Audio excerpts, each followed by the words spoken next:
샬롬. 1월 22일 복된 예배 자리에 나오신 여러분들을 주님의 이름으로 환영하고 축복합니다. 민족 고유의 명절인 설을 맞아 오고 가는 발걸음이 많은 줄 압니다. 원근각처 오고 가는 그 발걸음을 주님께서 안전하게 지켜주시기를 바라고, 오랜만에 가지는 부모, 형제, 친구들과의 만남이 정과 마음을 나누는 애틋한 자리가 되길 축복합니다. 특별히 부모님을 뵙기 위해 우리 한박교회를 방문한 성도님들과 또 오랜만에 모교회를 방문한 우리 교우들을 축복합니다. 우리 앞뒤 좌우 함께 앉은 교우들을 바라보시면서 이 시간 함께 인사해 볼까요? 반갑습니다. 축복합니다.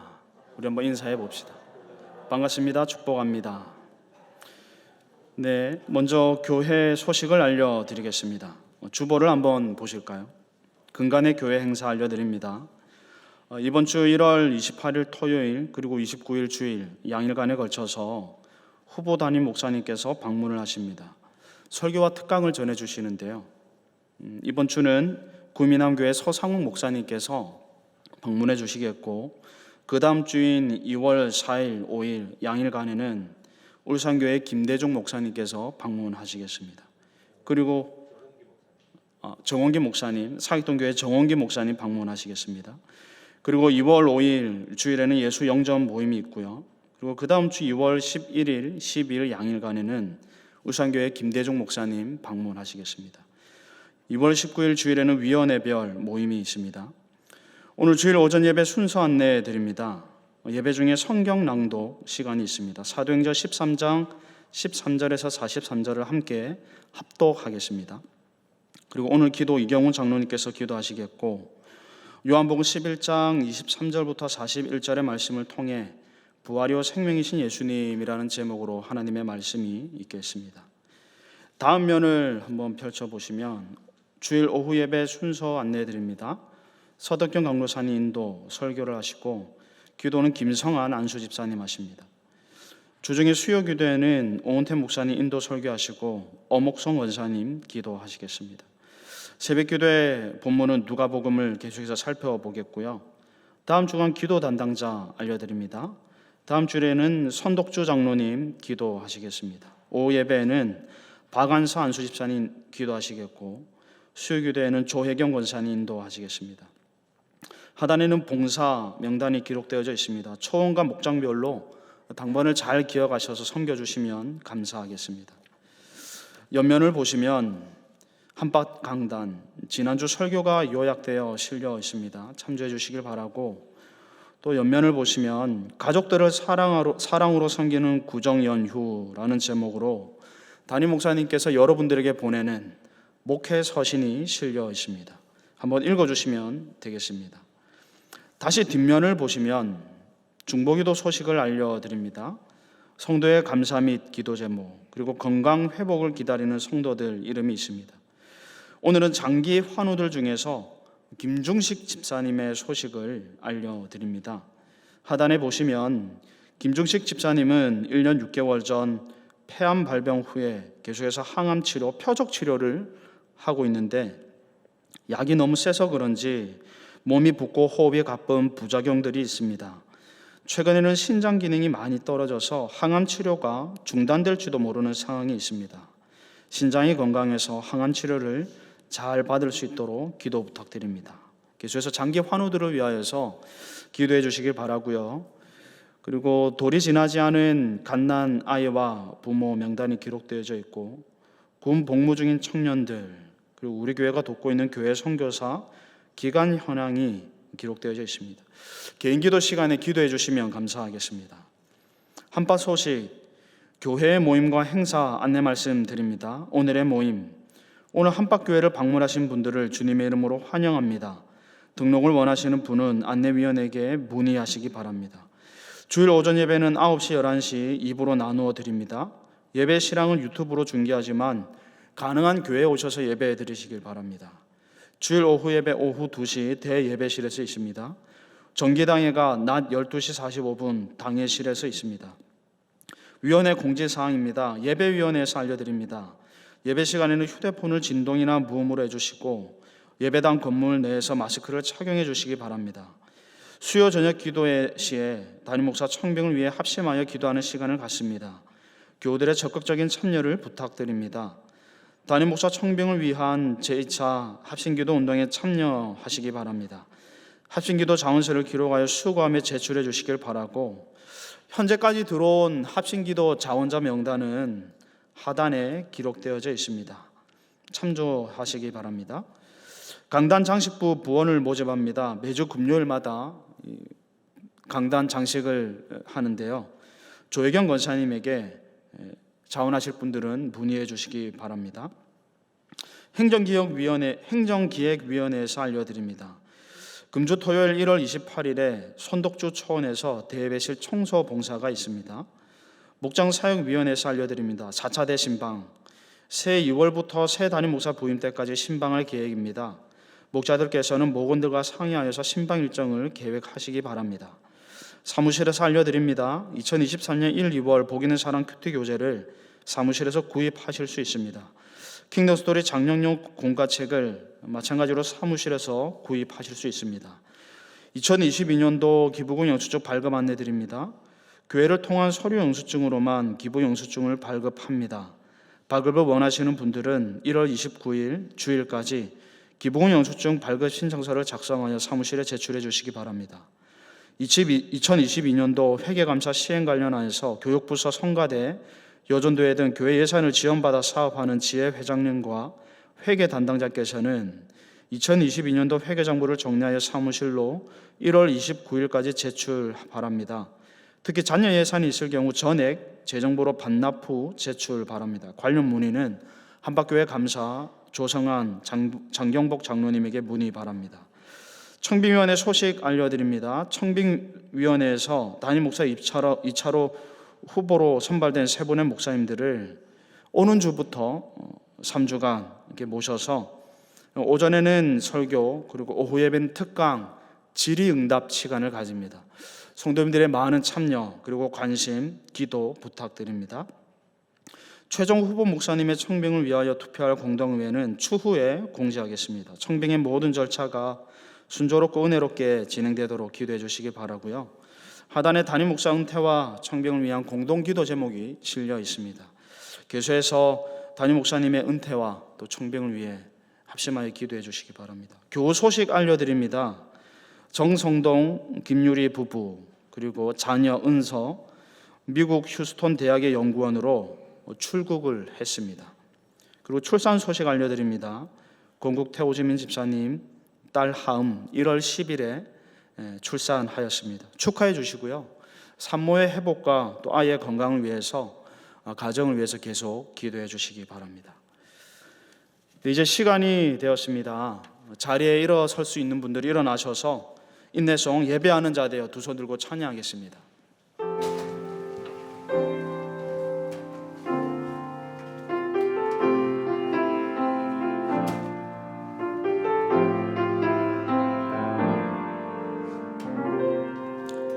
우리 모두 예배하는 자 되어 온전히 영과 진리로 주를 예배하자. 주가 우리와 함께 영원히 함께 하시고 마르지 않는 샘물로 우릴 채우시리. 우리 모두 예배하는 자 되어 온전히 영과 진리로 주를 예배하자. 주가 우리와 함께 영원히 함께 하시고 마르지 않는 샘물로 우릴 채우시리라.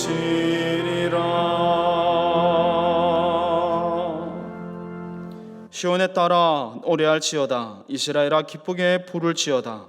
예루살렘에 따라 전심으로 기뻐하며 즐거워할지어다. 그러므로 하나님은 영이시니 예배하는 자는 신령과 진정으로 예배할지니라. 아멘.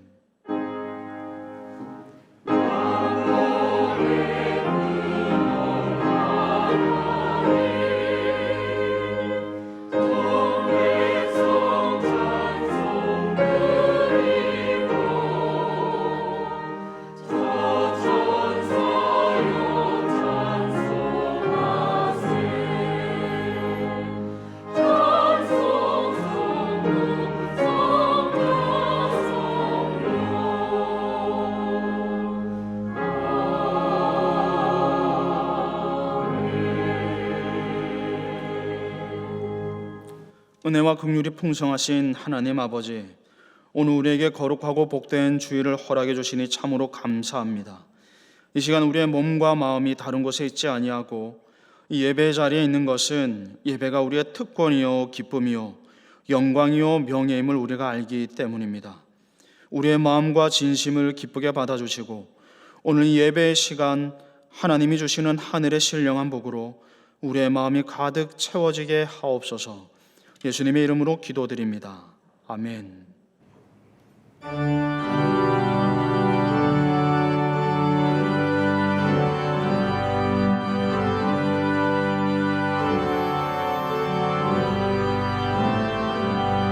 찬양 성부 성자 성령 성삼위일체께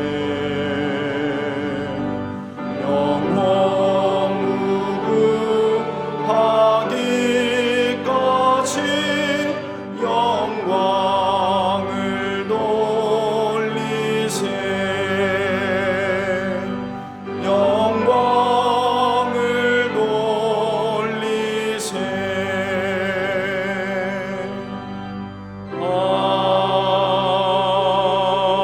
아멘. 하나님의 말씀 함께 합독하도록 하겠습니다. 사도행전 13장 13절부터 43절의 말씀입니다. 사도행전 13장 13절부터 43절의 말씀을 함께 합독하겠습니다. 바울과 및 동행하는 사람들이 바보에서 배 타고 밤빌리아에 있는 버가에 이르니 요한은 그들에게서 떠나 예루살렘으로 돌아가고 그들은 버가에서 더 나아가 비시디아 안디옥에 이르러 안식일에 회당에 들어가 앉으니라. 율법과 선지자의 글을 읽은 후에 회당장들이 사람을 보내어 물어 이르되 형제들아, 만일 백성을 권할 말이 있거든 말하라 하니 바울이 일어나 손짓하며 말하되 이스라엘 사람들과 및 하나님을 경외하는 사람들아 들으라. 이 이스라엘 백성의 하나님이 우리 조상들을 택하시고 애굽 땅에서 나그네 된 그 백성을 높여 큰 권능으로 인도하여 내사 광야에서 약 40년간 그들의 소행을 참으시고 가나안 땅 7 족속을 멸하사 그 땅을 기업으로 주시기까지 약 450년간이라. 그 후에 선지자 사무엘 때까지 사사를 주셨더니 그 후에 그들이 왕을 구하거늘 하나님이 베냐민 지파 사람 기스의 아들 사울을 40년간 주셨다가 패하시고 다윗을 왕으로 세우시고 증언하여 이르시되 내가 이새의 아들 다윗을 만나니 내 마음에 맞는 사람이라 내 뜻을 다 이루리라 하시더니 하나님이 약속하신 대로 이 사람의 후손에서 이스라엘을 위하여 구주를 세우셨으니 곧 예수라. 그가 오시기에 앞서 요한이 먼저 회개의 세례를 이스라엘 모든 백성에게 전파하니라. 요한이 그 달려갈 길을 마칠 때에 말하되 너희가 나를 누구로 생각하느냐? 나는 그리스도가 아니라 내 뒤에 오시는 이가 있으니 나는 그 발의 신발끈을 풀기도 감당하지 못하리라 하였으니 형제들아, 아브라함의 후손과 너희 중 하나님을 경외하는 사람들아, 이 구원의 말씀을 우리에게 보내셨거늘 예루살렘에 사는 자들과 그들 관리들이 예수와 및 안식일마다 배우는 바 선지자들의 말을 알지 못하므로 예수를 정죄하여 선지자들의 말을 응하게 하였도다. 죽일 죄를 하나도 찾지 못하였으나 빌라도에게 죽여달라 하였으니 성경에 그를 가리켜 기록된 말씀을 다 응하게 한 것이라. 후에 나무에서 내려다가 무덤에 두었으나 하나님이 죽은 자 가운데서 그를 살리신지라. 갈릴리로부터 예루살렘에 함께 올라간 사람들에게 여러 날 보이셨으니 그들이 이제 백성 앞에서 그의 증인이라. 우리도 조상들에게 주신 약속을 너희에게 전파하노니 곧 하나님이 예수를 일으키사 우리 자녀들에게 이 약속을 이루게 하셨다 함이라. 시편 2째 편에 기록한 바와 같이 너는 내 아들이라 오늘 너를 낳았다 하셨고 또 하나님께서 죽은 자 가운데서 그를 일으키사 다시 썩음을 당하지 않게 하실 것을 가르쳐 이르시되 내가 다윗의 거룩하고 미쁜 은사를 너에게 주리라 하셨으며 또 다른 시편에 일렀으되 주의 거룩한 자로 썩음을 당하지 않게 하시리라 하셨느니라. 다윗은 당시에 하나님의 뜻을 따라 섬기다가 잠들어 그 조상들과 함께 묻혀 썩음을 당하였으되 하나님께서 살리신 이는 썩음을 당하지 아니하셨나니 그러므로 형제들아 너희가 알 것은 이 사람을 힘입어 죄사함을 너희에게 전하는 이것이며 또 모세의 율법으로 너희가 의롭다 하심을 얻지 못하던 모든 일에도 이 사람을 힘입어 믿는 자마다 의롭다 하심을 얻는 이것이라. 그런즉 너희는 선지자들을 통하여 말씀하신 것이 너희에게 미칠까 삼가라. 일러스되 보라 멸시하는 사람들아 너희는 놀라고 멸망하라.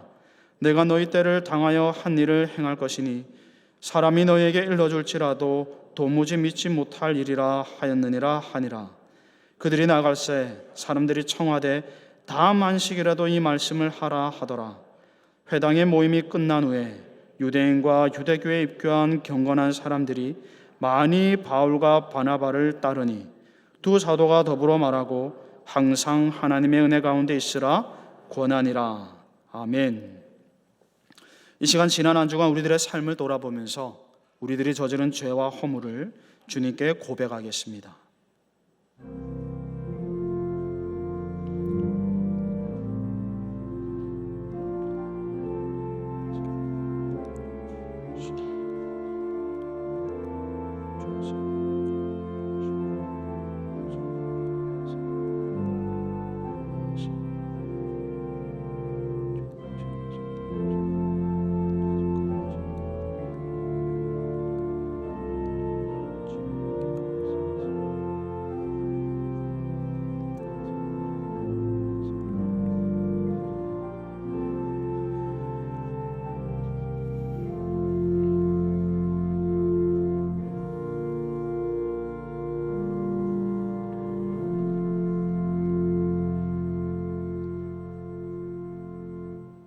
오라 우리가 서로 변론하자. 너희의 죄가 주홍 같을지라도 눈과 같이 이어질 것이요 진홍같이 붉을지라도 양털같이 희게 되리라. 아멘. 이제 세번역 사도신경으로 우리의 신앙을 주님 앞에 고백하겠습니다. 나는 전능하신 아버지 하나님 창조주를 믿습니다. 나는 그의 유일하신 아들 우리 주 예수 그리스도를 믿습니다. 그는 성령으로 잉태되어 동정녀 마리아에게서 나시고 본디오 빌라도에게 고난을 받아 십자가에 못 박혀 죽으시고 장사된 지 사흘 만에 죽은 자 가운데서 다시 살아나셨으며 하늘에 오르시어 전능하신 아버지 하나님 우편에 앉아 계시다가 거기로부터 살아있는 자와 죽은 자를 심판하러 오십니다. 나는 성령을 믿으며 거룩한 공교회와 성도의 교제와 죄를 용서받는 것과 몸의 부활과 영생을 믿습니다. 아멘. 이제 모두 자리에 앉으셔서 찬송가 171장을 함께 찬양하겠습니다.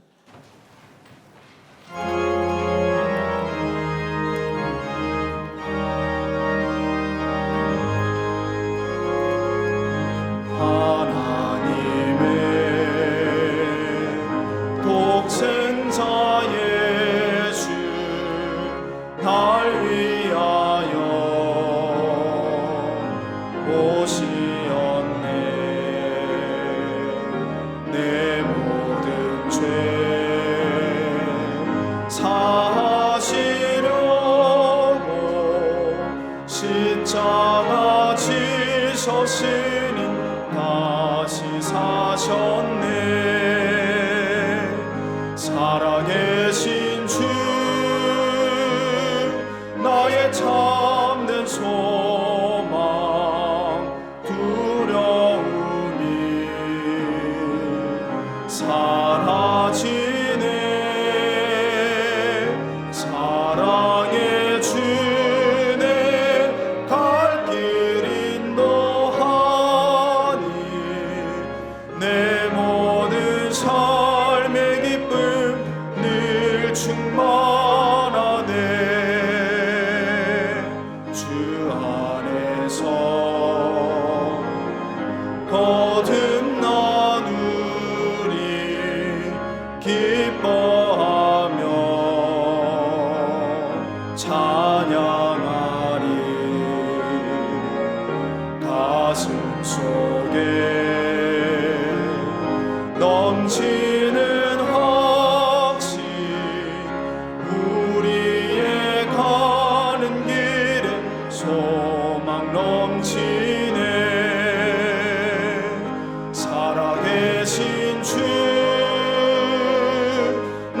참된 소망 두려움 위 사라지네. 사랑의 주네 갈 길 인도하니 내 모든 삶의 기쁨 늘 충만하네. 선한 싸움 다 마친 후에 우리 주님 꾀오리라. 사망권세 다 물리치고 주님이 다스리니 영광 넘치네. 아멘. 살아계신 주 나의 참된 소망 두려움이 사라지네.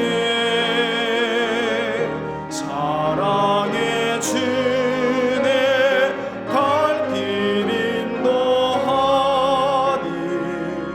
내 모든 삶의 기쁨 늘 충만하네.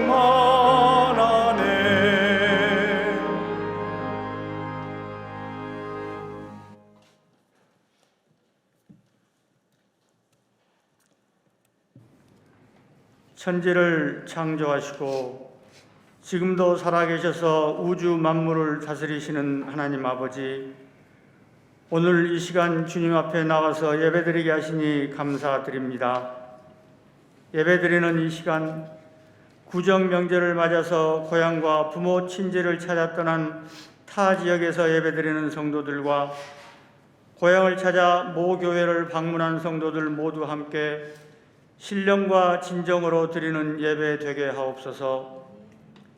사랑과 은혜가 풍성하신 하나님 아버지, 새해에는 우리 가정과 교회가 성령 충만을 더 사모하기 원합니다. 그러기 위해서 공예배에 충실하고 가정예배를 소홀히 하지 않게 하옵소서. 매일매일 정한 시간에 경건의 시간을 갖게 하시고 하나님 주신 자녀들에게 바른 신앙의 본이 되는 부모 되게 하옵소서. 함께 모이는 목장 식구들에게는 기쁨과 위로를 전하는 가족이 되게 하시고 전도와 선교에 더욱 힘쓰는 목장과 교회 되게 하옵소서. 코로나 바이러스가 세상을 뒤덮은 지 어느덧 3년이 지났습니다. 그동안에 교회들은 함께 모이는 대면 예배 대신에 비대면 온라인 예배를 더 좋아하는 모습으로 바뀌고 있지만 저희 한박교회는 새해 들어서 모이기를 사모하는 성도들이 점점 늘어나게 하시니 감사와 찬양을 드립니다. 오늘도 대면 비대면으로 드리는 모든 예배를 기뻐 받아주시고 충만한 성령을 부어 주옵소서. 전지전능하신 하나님 아버지, 올해 저희 교회는 담임 목사 은퇴와 새 목사 청빙을 위한 귀하고 중요한 절차를 진행하고 있습니다. 다음 주일부터 3주 동안 계속될 세 분 후보 목사님들의 설교와 면담 시간은 후보 목사님들과 성도들 간의 좋은 만남의 시간이 되게 하시고 새 목사님을 기다리는 성도들에게는 은혜와 도전받는 시간이 되게 하옵소서.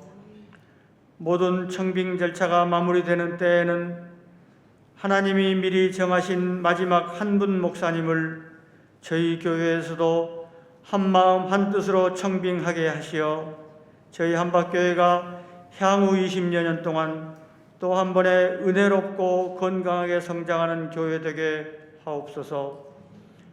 오랜 기간을 주의 일 하시다가 은퇴하시는 곽창대 목사님을 위로하시고 더 사랑해 주시며 은퇴하시는 그날까지의 시간들과 은퇴 후의 삶에도 동행하여 주옵소서. 은퇴의 목사님 부부의 건강과 생활을 선하게 인도하여 주실 것임을 믿고 감사드립니다. 하나님 아버지, 다음 세대를 위하여 기도합니다.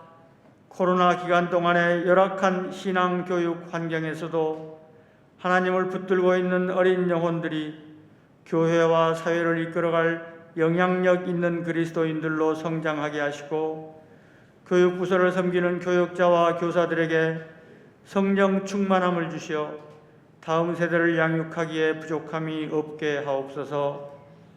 유학과 군복무로 가정을 떠나 있는 자녀들에게는 건강과 평안함을 주시고, 직장과 배우자를 위해 기도하는 청년들의 기도를 적절한 때 응답하여 주옵소서. 질병으로 고통받는 성도들에게 치유의 은총을 베푸시어 건강의 기쁨을 회복해 하시고, 경제적으로 힘든 가정은 생활의 어려움을 극복할 수 있는 길과 지혜를 주옵소서. 하나님 나라 확장을 위해 수고하시는 선교사님들을 위해 기도합니다. 본토, 친척, 아비집을 떠나 기후, 언어, 생활이 다른 먼 땅, 하나님이 인도하신 곳에서 영혼 구원과 하나님 나라 확장을 위해 수고하는 그들을 강한 팔로 붙들어 주옵소서. 선교사와 그 가족들이 외롭지 않고 피곤치 않게 하시고 감사와 기쁨으로 사역하게 하시며, 저희들은 기도와 물질로 힘껏 돕게 하옵소서. 아버지 하나님, 이 시간에 드리는 예배가 하나님께만 집중되는 예배 되게 하시고, 담임 목사님이 전하시는 말씀은 위로와 평강의 말씀, 한 주간 살아가는 생명의 말씀이 되게 하옵소서. 이 모든 말씀을 우리 구주 예수님 이름으로 기도드립니다. 아멘.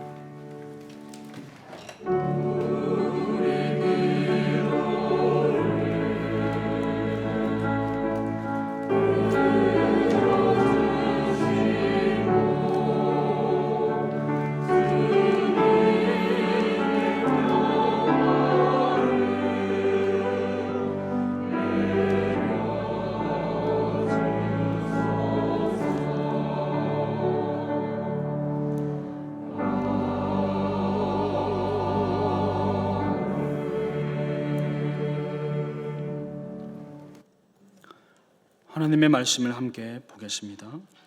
오늘 우리에게 주신 하나님의 말씀은 요한복음 11장 23절에서 41절까지의 말씀입니다.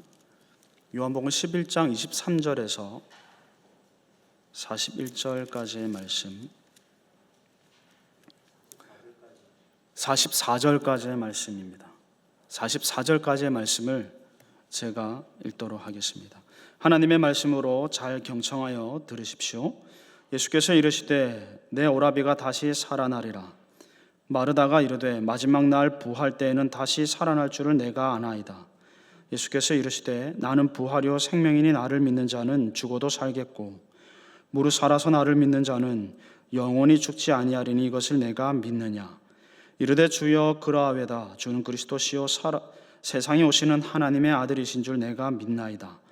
이 말을 하고 돌아가서 가만히 그 자매 마리아를 불러 말하되 선생님이 오셔서 너를 부르신다 하니, 마리아가 이 말을 듣고 급히 일어나 예수께 나아가매 예수는 아직 마을로 들어오지 아니하시고 마르다가 맞이했던 곳에 그대로 계시더라.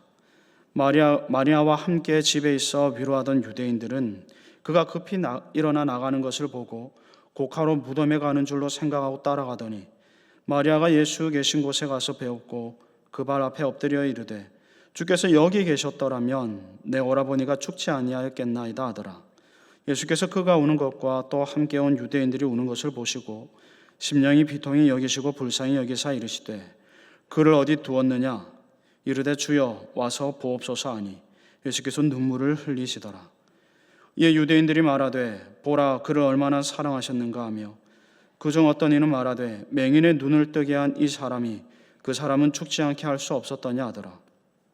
이에 예수께서 다시 속으로 비통히 여기시며 무덤에 가시니 무덤이 굴이라 돌로 막았거늘 예수께서 이르시되 돌을 옮겨 놓으라 하시니, 그 죽은 자의 누인 마르다가 이르되 주여 죽은 지가 나흘이 되었음에 벌써 냄새가 나나이다. 예수께서 이르시되 내 말이 내가 믿으면 하나님의 영광을 보리라 하지 아니하였느냐 하시니 돌을 옮겨 놓으니 예수께서 눈을 들어 우러러 보시고 이르시되 아버지여 내 말을 들으신 것을 감사하나이다. 항상 내 말을 들으시는 줄을 내가 알았나이다. 그러나 이 말씀 하옵는 것은 둘러선 무리를 위함이니 곧 아버지께서 나를 보내신 것을 그들로 믿게 하려 함이니이다.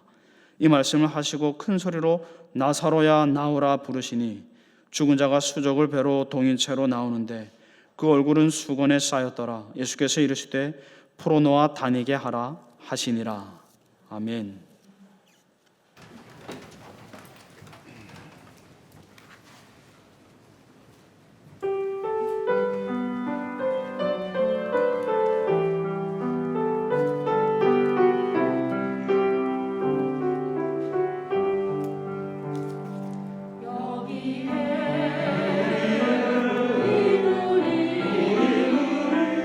주의 은총 받은 자여라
지난주에 이어 오늘도 예수님께서 행하신 표적, 요한복음에 기록된 표적을 살펴보겠습니다. 그 7번째 시간입니다.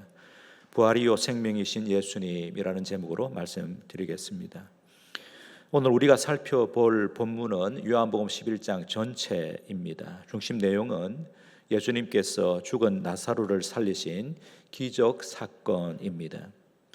유대인의 겨울 절기인 수전절이 지나고 봄 절기인 유월절이 다가오고 있었습니다. 그때 예수님과 제자들이 이전에 세례 요한이 세례를 베풀던 요단강 동편에 머무시다가 베다니로 가셨습니다. 베다니는 감람산 남동쪽 기슭에 있는 작은 마을입니다. 예루살렘에서 동쪽으로 2km 가량 떨어진 곳입니다. 다른 복음서에 따르면 예수님께서 명절에 예루살렘을 방문하셨을 때 저녁이 되면 베다니로 나가셔서 머무시곤 하셨습니다. 공생의 사역을 마치고 성천하실 때에도 베다니 근처에서 제자들을 축복하셨습니다. 11장 1절 앞으로 보시기 바랍니다. 11장 1절을 보면 그 베다니에 나사로와 마리아 마르다 자매가 살고 있었습니다. 나사로를 병자라고 했는데 상당히 중한 병에 걸린 것으로 보입니다. 2절에서는 마리아와 나사로가 남매지간임을 알려줍니다. 그러므로 나사로와 마리아 마르다는 한 가족이죠. 오라버니라고 번역된 단어는 원어상으로 그냥 남자 형제를 뜻합니다. 그러므로 나사로가 마리아의 동생인지 오빠인지는 알 수 없습니다. 마리아는 예수님을 자기 집에 초대하여 값비싼 향유를 예수님께 붓고 머리털로 예수님의 발을 닦아 주었던 자매였다고 기록합니다. 예수님께서 십자가에 죽으신 때가 유월절이었는데 12장 1절을 보면 마리아가 예수님께 향유를 부어드린 날이 유월절 엿새 전이었다고 합니다. 마리아가 예수님께 향유를 부은 것은 오라버니를 살려주신 예수님의 은혜와 사랑에 감사하기 위해서였을 것입니다. 3절을 보면 마리아와 마르다는 예수님께 사람을 보내어 나사로가 병들었음을 알렸습니다. 나사로를 사랑하시는 자라고 표현할 정도로 예수님께서 예루살렘을 방문하셨을 때 자주 나사로의 집에 머무시면서 세 남매들과 친밀하게 지내신 것 같습니다. 그래서 5절에 보면 예수께서 본래 마르다와 그 동생 마리아와 나사로를 사랑하셨다라고 기록하지요. 4절에서 예수님은 나사로의 병이 죽을 병이 아니라고 하셨습니다. 오히려 그 병으로 말미암아 하나님의 영광이 나타날 것이며 하나님의 아들이신 예수님 자신도 영광을 받으실 것이라고 하셨습니다. 예수님께서 나사로를 살리실 것인데 그 목적이 하나님 아버지와 자신이 영광을 받으시기 위함이라고 말씀하신 것이죠. 그런데 예수님께서 영광을 받으시는 것은 단지 나사로를 살리는 것에 국한되지 않습니다. 나사로를 살린 것은 결국 예수님의 죽음으로 이어지지요. 요한복음 11장 그 뒤쪽으로 가겠습니다. 11장 53절 보시기 바랍니다. 11장 53절을 보면 이날부터는 그들이 예수를 죽이려고 모의하니라 라고 기록되어 있죠. 여기 그들은 대제사장들과 바리새인들로 구성된 사내들인 공회원들입니다. 유대의 종교 지도자들입니다. 이날부터는 이라고 기록하고 있는데 이날은 사내들인 공회원들이 나사로의 부활 사건을 보고받은 날입니다. 그 보고를 받고는 나사로를 살리신 예수님을 죽이려고 그들이 모의했습니다. 왜 사내들인 공회원들이 예수님을 죽이려고 했을까요? 그 이유를 47절에서 50절까지 해서 밝힙니다. 이런 뜻입니다. 예수를 자유롭게 놓아두면 계속 표적을 행할 것이 아닌가. 그러면 그 표적들로 인하여 군중들이 예수와 합세하여 반정부 소유를 일으킬 것이 분명하다. 그러면 로마 당국이 우리를 더 심하게 압제할 것이다. 그러하기에 예수를 죽여야 우리가 산다라고 그들이 생각했습니다. 그래서 사내들인 공회는 백성들에게 명령하죠. 요한복음 11장 57절입니다. 이는 대제사장들과 바리새인들이 누구든지 예수 있는 곳을 알거든 신고하여 잡게 하라 명령하였음이러라. 이들의 모의는 성공했고 예수님께서는 얼마 후에 유월절 절기에 십자가에서 처형됩니다. 하지만 요한복음은 예수님께서 십자가에서 죽으신 것이 예수님의 공생의 사역의 최절정이요 하나님 아버지와 예수님의 영광이 드러난 최고의 사건이라고 말씀합니다. 요한복음 12장 23절 24절입니다. 우리가 11장을 보고 있는데 그 다음 장이죠. 12장 23절 24절입니다. 예수께서 대답하여 이르시되 인자는 예수님의 자기 호칭입니다. 인자가 영광을 얻을 때가 왔도다. 내가 진실로 진실로 너에게 이르노니 하늘의 밀이 땅에 떨어져 죽지 아니하면 하늘 그대로 있고 죽으면 많은 열매를 맺느니라. 예수님께서 죽으실 것인데 그렇게 죽으시는 것은 많은 열매를 맺기 위해서라고 하셨습니다. 많은 열매의 첫 열매로서 예수님께서 죽으셨다가 사흘 만에 부활하셨습니다. 죽은 나사로를 살리신 예수님께서 얼마 후에 자신도 죽으셨다가 다시 살아나신 것이죠. 이것이 기독교 복음의 핵심인 예수님의 십자가와 부활 사건입니다. 예수님의 십자가와 부활 사건으로 말미암아 구원의 문이 활짝 열렸고 구원의 열매가 계속 맺히고 있습니다. 그러므로 예수님의 십자가와 부활 사건은 하나님 아버지와 예수님의 영광이 가장 두드러지게 드러난 사건입니다. 6절 7절을 보면 나사로의 누이들이 나사로가 병들었다는 것을 예수님께 전했지만 예수님은 베다니로 출발하지 않으셨습니다. 이틀이 지난 후에야 제자들에게 유대로 가자고 하셨습니다. 예수님께서 왜 위험한 곳으로 가시려고 하시는지 제자들이 이의를 제기합니다. 예수님께서는 지금은 밤이 아니라 낮이기 때문에 하나님의 일을 해야 할 때라고 하셨습니다. 유대에 올라가더라도 당분간은 괜찮다고 말씀하신 것이죠. 8절에서 10절까지의 말씀입니다. 11절에서 예수님은 친구 나사로가 잠들었으므로 깨우러 간다고 제자들에게 말씀하셨습니다. 나사로가 잠들었다고 한 것은 나사로가 죽었다는 뜻이라고 예수님께서 분명하게 말씀하셨습니다. 14절입니다. 그리고는 나사로가 죽기까지 예수님께서 나사로의 집에 가지 않으신 것을 기뻐하신다고 하셨는데 그 이유를 15절에서 밝히고 있습니다. 죽은 나사로를 살리시는 기적을 통하여 제자들의 믿음이 강화될 것이기 때문입니다. 도마는 예수님의 말씀에는 아랑곳하지 않고 앞으로 닥칠 불길한 일들을 예측하고는 동료 제자들에게 말하지요. 우리도 주와 함께 죽으러 가자. 16절입니다. 17절, 18절을 보면 앞에서 말씀드린 대로 예수님과 제자들은 이전에 세례를 베풀었던 요단강 동편에 계셨는데 거기서 베다니까지 나흘이 걸렸습니다. 거리가 150km는 되었을 것이라고 성경학자들은 말합니다. 나사로가 무덤에 묻힌 지 나흘이 지난 후에 예수님께서 베다니에 도착하셨습니다.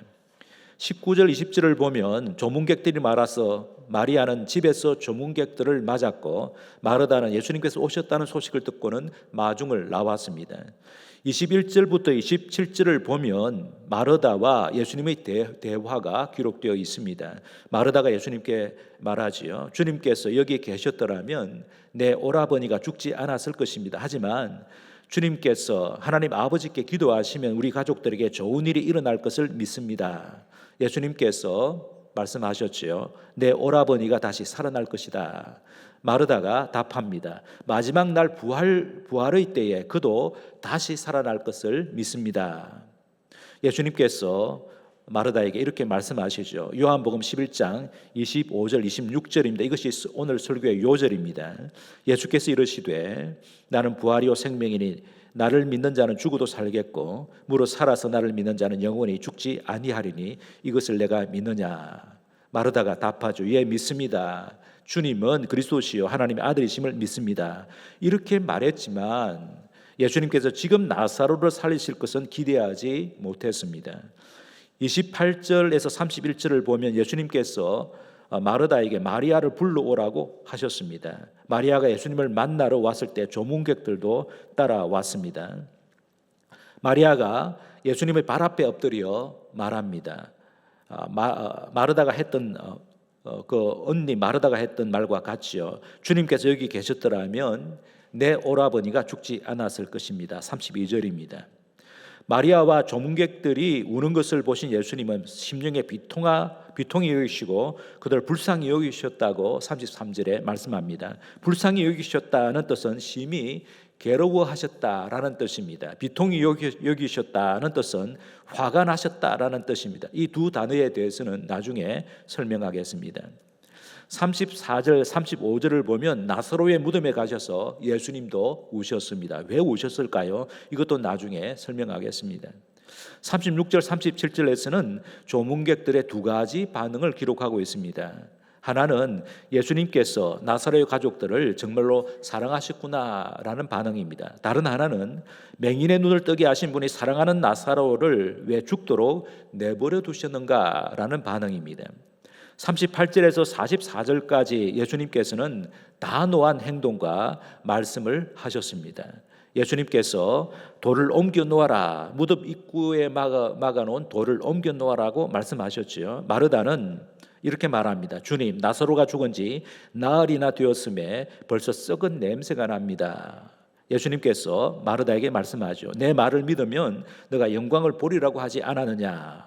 그러면서 예수님께서 하나님 아버지께 감사의 기도를 올립니다. 41절 42절인데 이것도 설교 마지막에 이 부분을 설명하겠습니다. 예수님께서 선포하셨습니다. 43절 44절이죠. 나사로야 나오너라. 그리고 수족과 얼굴을 감싼 수건을 풀어놓아 다니게 하라고 말씀하셨습니다. 예수님께서 죽은 자를 살리신 기적이 복음서에 3번 기록되어 있습니다. 나인성 과부의 아들을 살리셨습니다. 회당장 야이로의 딸을 살리셨습니다. 그리고 오늘 본문에서 나사로를 살리셨습니다. 예수님께서 행하신 기적으로 살아난 자들은 그 후에 모두 죽었습니다. 하지만 하나님 예수님께서 재림하실 때에 영광스러운 몸으로 부활할 것입니다. 이 이유는 그들이 이미 영생을 얻었기 때문입니다. 이것이 성도가 누리는 특권입니다. 예수님을 구주와 주님으로 영접한 사람에게 성령님께서 내주하시는데 그 성령님이 생명의 영이십니다. 오늘의 주제로 말하면 성령이면 부활의 영입니다. 생명의 영이요 부활의 영이신 성령님을 인하여서 성도는 영생합니다. 성도가 죽을 때 육신은 흙으로 돌아가지만 영혼은 죽지 않습니다. 성도의 영혼 안에 성령님께서 떠나지 않으시고 영원히 내주하시기 때문입니다. 예수님 재림하실 때에 성도의 영혼에 내주하고 계시는 성령님께서 성도의 죽었던 몸을 살리십니다. 영광스러운 몸으로 부활하게 되지요. 성도의 부활한 몸은 더 이상 죽지 않습니다. 영혼과 육신 모두 영화롭게 되어 새하늘과 새 땅에서 영원히 살게 됩니다. 이것이 기독교의 복음 가운데 중요한 복음 내용입니다. 요한복음 5장을 보면 예수님께서 이미 영생과 부활에 관하여 말씀하셨습니다. 요한복음 5장 24절입니다. 예수님이 이렇게 말씀하십니다. 내가 진실로 진실로 너에게 이르노니 진실로 진실로 진리 선언입니다. 내가 진실로 진실로 너에게 이르노니 내 말을 듣고 또 나를 보내신 이를 믿는 자는 예수님의 말씀을 듣고 하나님 아버지를 믿는 자는 영생을 얻었고 심판에 이르지 아니하나니 사망에서 생명으로 옮겼느니라. 요한복음 5장 28절 29절입니다. 이를 놀랍게 여기지 말라. 무덤 속에 있는 자가 다 그의 음성 인자이신 예수님을 뜻합니다. 예수님의 음성을 들을 때가 오나니 선한 일을 행한 자는 생명의 부활로 악한 일을 행한 자는 심판의 부활로 나오리라. 요한계시록에서도 부활에 관하여 말씀합니다. 요한계시록 20장 6절입니다. 이 첫째 부활에 참여하는 자들은 복이 있고 거룩하다. 둘째 사망이 그들을 다스리는 권세가 없고 도리어 그들이 하나님과 그리스도의 제사장이 되어 1000년 동안 그리스도와 더불어 왕노릇하리라. 여기 말하는 첫째 부활은 영의 부활을 뜻한다고 보면 되겠습니다. 예수님을 구주와 주님으로 믿는 성도가 이미 영생을 누리고 있다는 뜻입니다. 첫째 부활에 참여한 자들이 복이 있는데 그 복을 3가지로 표현하고 있죠. 첫째는 둘째 사망에 이르지 않는다고 합니다. 둘째 사망. 첫째 사망에는 참여하지만 둘째 사망에는 참여하지 않는다는 뜻입니다. 첫째 사망은 육신의 죽음을 뜻하고 둘째 사망은 하나님의 최종 심판을 받아 불못에서 영원토록 고통하며 지내는 것을 뜻합니다. 성도는 최종 심판, 둘째 사망에 참여하지 않습니다. 이러지 않습니다. 우리를 위하여 죽었다가 다시 살아나신 예수님께서 우리를 변호하시기 때문입니다. 첫째 부활에 참여한 자들이 누리는 복, 둘째는 하나님과 그리스도의 제사장이 됩니다. 제사장은 하나님과 사람들 사이에서 중보자 역할을 하죠. 사람들을 이끌어 하나님께 예배하게 하고 예배하는 사람들에게 하나님의 복을 전달하는 것이 제사장이 하는 일입니다. 그 영광스러운 일을 영생받은 성도가 하게 된다는 것이죠. 첫째 부활에 참여한 자들이 누리는 복, 셋째는 천년 동안 그리스도와 더불어 왕노릇합니다. 이 여기 천년은 숫자적으로 천년을 가리키는 것이 아니라 은혜의 시대, 구원의 시대, 교회의 시대를 가리킨다고 보면 됩니다. 예수님께서 승천하신 후 다시 재림하시는 기간 전부를 천년으로 상징한 것이죠. 성도는 교회 시대에 주님과 함께 이 세상을 다스리는 일을 한다는 뜻입니다. 또 하나 금방 읽었던 계시록 20장 6절 이 구절에서 암시하고 있는 것은 우리 성도에게 둘째 부활이 남아있다고 하는 것입니다. 둘째 부활이란 영광스러운 몸으로 부활하는 것을 뜻합니다. 다시 오늘 본문의 핵심 주제로 돌아가겠습니다. 죽은 나사로가 다시 살아난 기적은 요한복음에 기록된 예수님의 7번째 표적입니다. 이 표적으로 예수님의 신성이 명확하게 드러났습니다. 예수님은 그리스도이십니다. 구주와 주님이십니다. 예수님은 하나님의 아들이십니다. 즉 하나님이십니다. 이 표적을 행하시면서 예수님은 자신이 누구인지 명확하게 밝히셨습니다. 예수님이 누구이십니까? 예수님은 부활이요 생명이십니다. 25절에 그 말씀을 하셨지요. 예수님만이 죽은 자를 살리시는 생명의 주님이십니다. 예수님만이 죽음의 세계를 해체하시고 영생의 세계를 여시는 유일한 구주이십니다. 예수님을 통하지 않고는 어느 누구도 부활할 수 없으며 영생을 누릴 수 없습니다. 예수님을 그리스도로 구주와 주님으로 하나님의 아들로 믿는 자만이 영생합니다. 이미 말씀드린 대로 성도의 육체는 죽어 흙이 되지만 영혼은 죽지 않습니다. 예수님을 믿는 성도의 영혼 속에 영생이 심겨 있기 때문입니다. 그러므로 부활이요 생명이신 예수님을 영접한 자는 영생합니다. 이것이 요한복음에서 강조하는 부활의 현재적인 개념입니다. 요한복음에서 말하는 부활, 즉 예수님께서 말씀하신 부활은 현재적인 부활과 미래적인 부활을 다 포함합니다. 미래적 부활은 예수님께서 재림하실 때 영광스러운 몸으로 부활하는 것을 뜻합니다. 현재적 부활은 지금 여기서 영생을 누리며 사는 것을 뜻합니다. 성도는 지금 여기서 현재적 부활을 누릴 뿐만 아니라 나중에 미래적 부활도 누리게 됩니다. 예수님께서 이 땅에 오신 것은 자기를 믿는 자들을 부활하게 하시기 위해서였습니다. 예수님은 성도의 최종적인 부활, 즉 몸의 부활을 위하여 다시 오실 것입니다.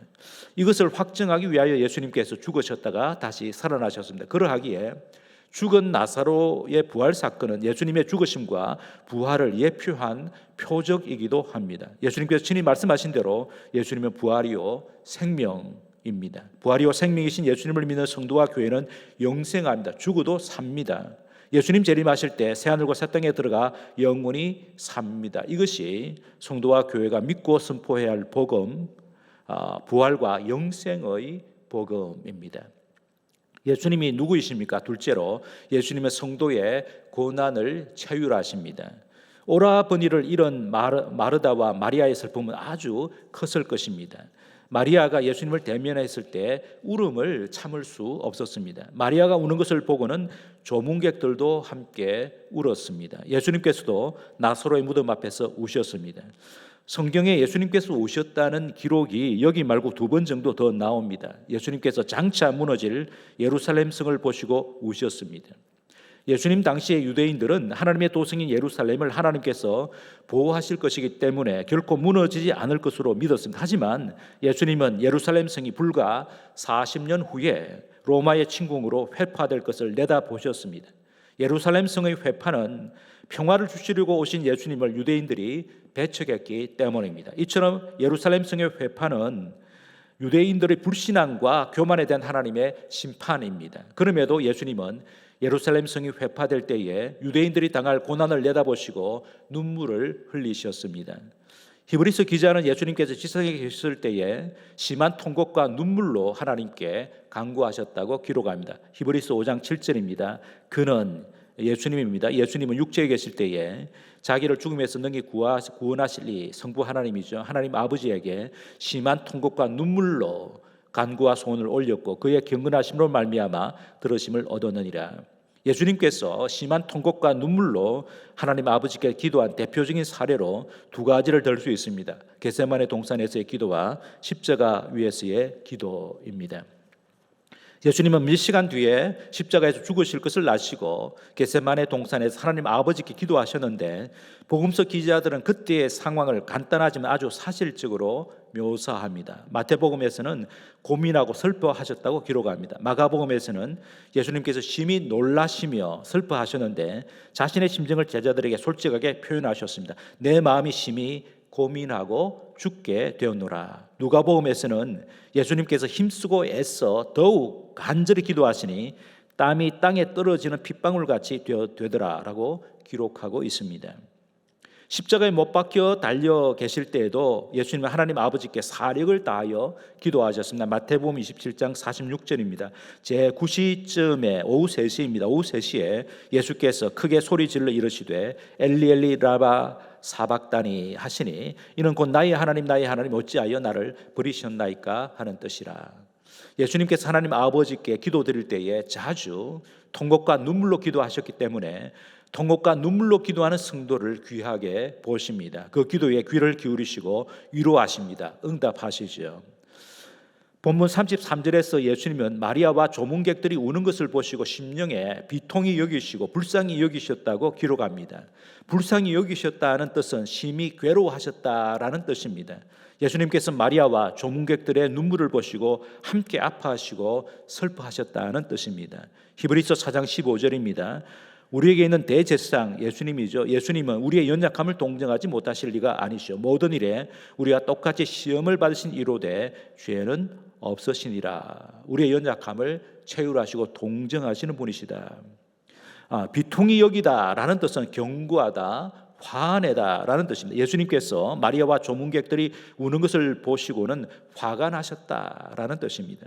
성경학자들은 예수님께서 두 가지 면에서 화가 나셨을 것으로 해석합니다. 하나는 마리아와 조문객들의 연약한 믿음 때문에 예수님께서 화가 나셨다는 것입니다. 38절에서도 예수님께서 비통히 여기셨다고 했는데 조문객들이 예수님을 원망하는 듯한 말을 했기 때문입니다.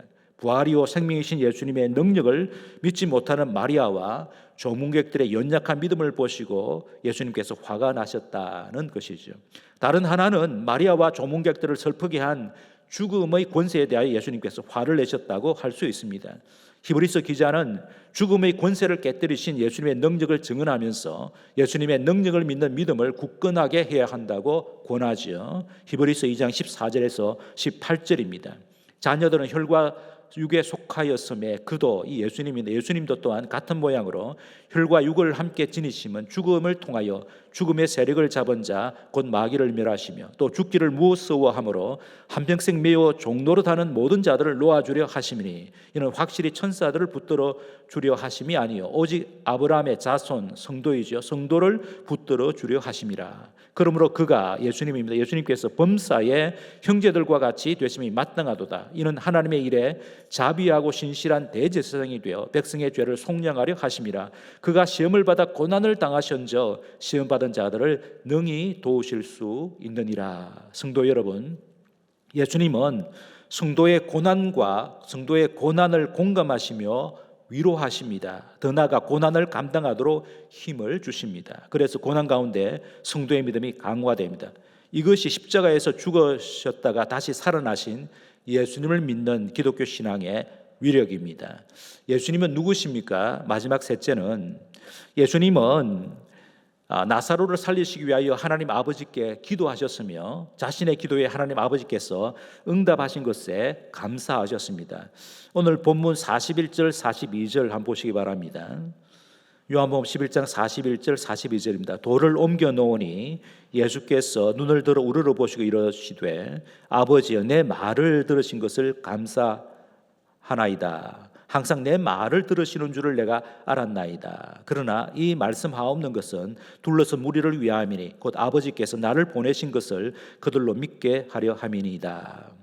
예수님은 하나님 아버지의 뜻과 무관하게 생각하거나 말하거나 행동하신 적이 단 한 번도 없으셨습니다. 언제나 하나님 아버지의 뜻을 먼저 생각하셨고 아버지의 뜻을 이루시기를, 아버지의 뜻이 이루어지기를 기도하셨습니다. 하나님 아버지께서도 아들의 기도에 항상 기쁘게 응답하셨습니다. 기도의 응답에 예수님은 하나님 아버지께 먼저 감사하는 기도를 올렸습니다. 하나님 아버지께서 아들 예수의 기도를 들으시고 아들로 하여금 죽은 나사로를 살리게 하신 것은 나사로의 가족들과 조문객들의 믿음을 새로운 차원으로 끌어올리시기 위해서였다고 24절에서 말씀하고 있죠. 여기 둘러선 무리들로 하여금 아버지께서 나를 보내신 것을 믿게 하시려고 죽은 나사로를 다시 살리실 것이니라 라는 뜻입니다. 나사로의 부활 사건은 예수님이 하나님의 아들이라는 확실한 증거입니다. 그래서 표적이죠. 히브리서 7장 25절입니다. 그러므로 자기를 힘입어 예수님을 힘입어 하나님께 나아가는 자들을 온전히 구원하실 수 있으니 이는 그가 예수님께서 항상 살아계셔서 그들을 위하여 간구하심이라. 예수님처럼 우리도 하나님의 뜻을 따라 기도해야 합니다. 그러면 기도의 응답을 통해 우리가 믿는 예수님이 세상 사람들에게 증거됩니다. 성도 여러분, 예수님의말로 우리의 유일한 구주와 주님이십니다. 하나님의 아들이시죠. 부활이요 생명입니다. 그러므로 예수님을 믿는 성도는 죽어도 삽니다. 영혼만 사는 것이 아니라 몸까지도 영원하게 되어 새하늘과 새 땅에서 주님과 함께 영원히 삽니다. 이것이 성경의 약속이며 성도와 교회의 궁극적인 소망입니다. 성도와 교회가 믿어야 할 복음과 그 복음이 약속하는 궁극적인 소망에 관하여 사도 바울이 고린도전서 15장 부활장에서 담대하게 선포했습니다. 예수님께서 성경대로 죽으시고 성경대로 부활하셨는데 그것이 기독교 복음의 핵심이다. 예수님께서 부활하셨으니 우리도 부활한다. 예수님의 부활이 성도와 교회의 부활을 보증한다. 생명이요 부활이신 예수님을 모시고 사는 성도와 교회는 이미 영생을 누리고 있으며 영광스러운 부활을 기다리고 있다. 예수님 재림하실 때에 우리의 몸까지도 영광스럽게 부활할 것이다 라고 선포했습니다. 복음과 복음이 약속한 소망을 당당하게 선포한 사도 바울은 부활장 고린도전서 15장을 마무리하면서 하나님께 감사하며 찬송하고 있습니다. 고린도전서 15장 51절에서 58절입니다. 좀 길긴 하지만 가슴에 새기면서 이 말의 의미를 새기면서 우리 함께 읽도록 하겠습니다. 앞에 자막을 보면서 읽도록 하겠습니다. 같이 읽겠습니다. 보라, 내가 너에게 비밀을 말하노니 우리가 다 잠잘 것이 아니요 마지막 나팔에 순식간에 호련히 다 변화되리니 나팔 소리가 나매 죽은 자들이 썩지 아니할 것으로 다시 살아나고 우리도 변화되리라. 이 썩을 것이 반드시 썩지 아니할 것을 입겠고 이 죽을 것이 죽지 아니함을 입으리로다. 이 썩을 것이 썩지 아니함을 입고 이 죽을 것이 죽지 아니함을 입을 때에는 사망을 삼키고 이기리라고 기록된 말씀이 이루어지리라. 사망아 너의 승리가 어디 있느냐? 사망아 내가 쏘는 것이 어디 있느냐? 사망이 쏘는 것은 죄요 죄의 권능은 율법이라. 우리 주 예수 그리스도로 말미암아 우리에게 승리를 주시는 하나님께 감사하노니 그러므로 내 사랑하는 형제들아 견실하며 흔들리지 말고 항상 주의 일에도 힘쓰는 자들이 되라. 이는 너희 수고가 주 안에서 헛되지 않은 줄 알미라. 성도 여러분, 성부 성자 성령 삼위 하나님께서는 성도와 교회를 날마다 승리하게 하십니다. 그러하기에 성도와 교회는 날마다 승리하게 하시는 하나님을 신뢰하며 감사해야 합니다. 어떻게 하는 것이 하나님께 감사하는 것일까요? 개혁 교회들이 믿고 고백하는 신조들 가운데 웨스트민스터 신앙 고백서와 대소교리 문답이 있습니다. 대소교리 문답 1문답에서 이렇게 질문하고 답하지요. 사람의 제일 되는 목적이 무엇이냐?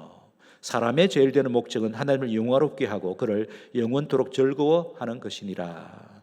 존 파이퍼 목사님은 그의 책 하나님을 기뻐하라 라는 책에서 성도와 교회가 해야 할 최우선의 일이 하나님을 즐거워하는 것이라고 했습니다. 그리스도의 삶은 무겁거나 칙칙한 삶이 아니다. 십자가만 있는 것이 아니라 부활로 나아가는 것이다. 그 부활로 인하여 성도는 환난 중에서도 기뻐할 수 있다. 그 기쁨은 하나님의 영광과 연결되어 있다. 우리가 생명이요 부활이신 예수님 안에서 기뻐할 때 하나님은 우리 안에서 가장 큰 영광을 받으신다. 그러므로 우리가 기뻐해야 하는 것은 선택의 문제가 아니다. 그리스도인이라면 반드시 기뻐하고 또 기뻐해야 한다. 성도와 교회는 하나님을 즐거워하는 동시에 주님의 일을 해야 합니다. 주님의 일이란 주님께서 우리에게 맡기신 사명이죠. 그 사명은 재직 훈련 때 이미 말씀드렸듯이 세상을 변혁하고 건강한 교회를 세우고 행복한 가정을 이루고 영적 전투에서 승리하기 위하여 매진하는 것입니다.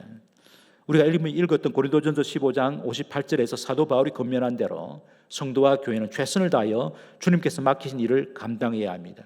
주님의 일에 항상 변함없이 충성해야 됩니다. 더욱 힘써 충성해야 합니다. 날이 갈수록 더 열심히 주님의 일에 충성해야 합니다. 그리하면 상을 주십니다. 그 상이 성령의 충만입니다. 지금 여기서 부활을 경험하는 것이죠. 예수님 재림하실 때에 영광스러운 몸으로 부활하여 새하늘 새 땅에서 삼위 하나님과 모든 성도들과 함께 영원히 살게 됩니다. 그래서 사도 바울은 빌립보서 3장에서 자신의 생애 목표를 밝혔습니다. 빌립보서 3장 10절에서 14절입니다. 내가 그리스도와 그 부활의 권능과 그 고난의 참여함을 알고자 하여 그의 죽으심을 본받아 어떻게 했든지 죽은 자 가운데서 부활에 이르려 하노니 내가 이미 얻었다 함도 아니요 온전히 이루었다 함도 아니라 오직 내가 그리스도 예수께 잡힌 바 된 그것 부활입니다. 부활을 잡으려고 달려가노라. 형제들아, 나는 아직 내가 잡은 줄로 여기지 아니하고 오직 하늘 뒤에 있는 것은 잊어버리고 앞에 있는 것 부활입니다. 부활을 잡으려고 표대를 향하여 그리스도 예수 안에서 하나님이 위에서 부르신 부름의 상을 위하여 달려가노라. 오늘의 본문 요절 요한복음 11장 25절 26절입니다. 우리 함께 자막을 보면서 읽겠습니다. 같이 읽겠습니다. 예수께서 이르시되 나는 부활이요 생명이니 나를 믿는 자는 죽어도 살겠고 무릇 살아서 나를 믿는 자는 영원히 죽지 아니하리니 이것을 내가 믿느냐. 이것이 성도와 교회가 굳게 붙잡아야 할 부활신앙의 요체입니다. 성도 여러분, 험난한 세상을 살아갈 때에 성도와 교회가 굳게 붙잡아야 할 것 가운데 하나는 예수님께서 말씀하신 부활신앙입니다. 부활신앙이란 시련과 죽음 앞에서도 예수님의 정인으로 당당하게 살아가는 불굴의 신앙을 뜻합니다. 날마다 부활신앙으로 살아가는 교우들이 되시기를 주님의 이름으로 축복합니다. 말씀을 생각하면서 먼저 감사의 기도를 올리겠습니다. 성도와 교회는 이미 영생을 누리고 있습니다. 그리고 예수님 재림하실 때에 우리의 몸이 영광스럽게 부활하여 새하늘 새 땅에서 주님과 함께 영원히 살게 될 것입니다. 이러한 부활신앙을 우리에게 주신 주님께 감사하시면서 기도드리시고 그리고 결단하며 기도하겠습니다. 부활신앙으로 살겠습니다. 부활이요 생명이신 예수님을 말과 삶으로 증거하며 살겠습니다. 항상 주님의 일에 더욱 힘쓰겠습니다. 함께 서로 축복하면서 기도하시겠습니다. 하나님 아버지 감사합니다. 오늘도 예배하는 저희들에게 복음을 주셔서 감사합니다. 예수님을 구주와 주님으로 믿는 저희들에게 영생을 주셔서 감사합니다. 예수님 재림하시면 영광스러운 몸으로 부활하여 새하늘 새 땅에서 영원히 주님과 함께 살게 될 것을 말씀하시니 더더욱 감사합니다. 이 부활신앙을 굳게 붙잡고 살겠습니다. 주님의 일에 매진하겠습니다. 우리를 통하여 삼위 하나님 영광 받아 주시기를 원합니다. 제대 나올 때 빈손으로 나오지는 작은 힘을 준비해 주 앞에 올려드립니다. 몸과 마음을 함께 돌아받아 주시고 우리 친구를 하나님 나라 위하여 사용해 주시기를 원합니다.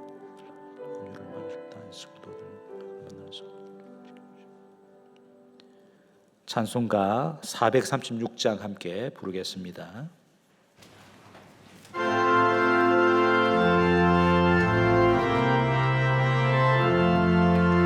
나 이제 주님의 새 생명 얻은 몸 옛것은 지나고 새 사람이로다. 그 생명 내 맘에 강같이 흐르고 그 사랑 내게서 해같이 빛난다. 영생을 누리며 주 안에 살리라. 오늘 살리라. 주 안에 감추인 새 생명 얻으니 이전에 줬던 것 이제는 값없다. 하늘의 은혜와 평화를 맛보니 찬송과 기도로 주 함께 살리라. 영생을 누리며 주 안에 살리라. 오늘도 내일도 주 함께 살리라. 산천도 조목도 새 것이 되었고 죄인도 원수도 친구로 변한다. 새 생명 얻은 자 영생을 누리니 주님을 모신 맘 새하늘이로다. 영생을 누리며 주 안에 살리라. 오늘도 내일도 주 함께 살리라. 주 따라가는 길 험하고 멀어도 찬송을 부르며 뒤따라가리라. 나 주를 모시고 영원히 살리라. 날마다 섬기며 주 함께 살리라. 영생을 누리며 주 안에 살리라. 오늘도 내일도 주 함께 살리라. 우리가 드린 예물 봉헌합니다. 다 같이 일어나셔서 봉헌송 부르겠습니다.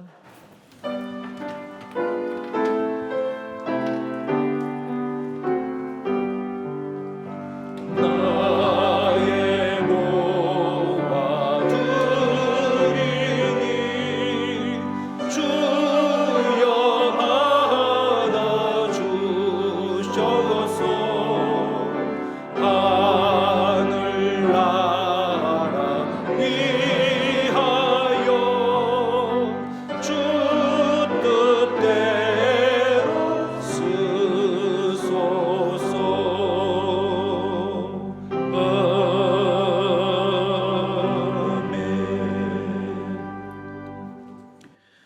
하나님 아버지, 오늘도 예배하는 저희들에게 복음을 들려주셔서 감사합니다. 예수님을 구주와 주님으로 믿는 저희들에게 영생 주셔서 감사합니다. 예수님 재림하시면 영광스러운 몸으로 부활하여 새하늘 새 땅에서 영원히 주님과 함께 살게 될 것을 말씀하시니 더더욱 감사합니다. 이 부활 신앙을 굳게 붙잡고 살겠습니다. 항상 주님의 일에 매진하겠습니다. 우리를 통하여 삼위 하나님 영광을 받으시옵소서. 저희들이 나올 때 빈손으로 나오지 아니하고 작은 예물 준비해 주 앞에 올려드립니다. 몸과 마음을 함께 드려오니 받아주시고 우리 전부를 하나님 나라 위하여 사용해 주시옵기 원합니다. 설날 연휴를 맞아 출타한 성도들, 가족들과 만나는 성도들 출입을 지켜주시고 말과 삶으로 그리스도의 사랑과 복음을 전하게 하여 주시옵소서. 가족들 모두 예수님 잘 믿게 하여 주시옵소서. 불신 가족들 올해는 주님께로 돌아오게 하여 주시옵소서. 우리 자녀들의 성장과 학업, 진학, 취업, 결혼에 복을 나려 주시옵소서. 생업에도 복을 주셔서 이웃들에게 복을 나누는 축복의 통로가 되게 하여 주시옵소서. 어르신들 영육간에 건강하게 하시고 천국을 향한 믿음의 여정 잘 걸어가게 하시옵소서. 심신이 연약한 성도들, 항암 치료 중에 있는 성도들, 올해는 완치의 은혜를 허락하여 주시옵소서.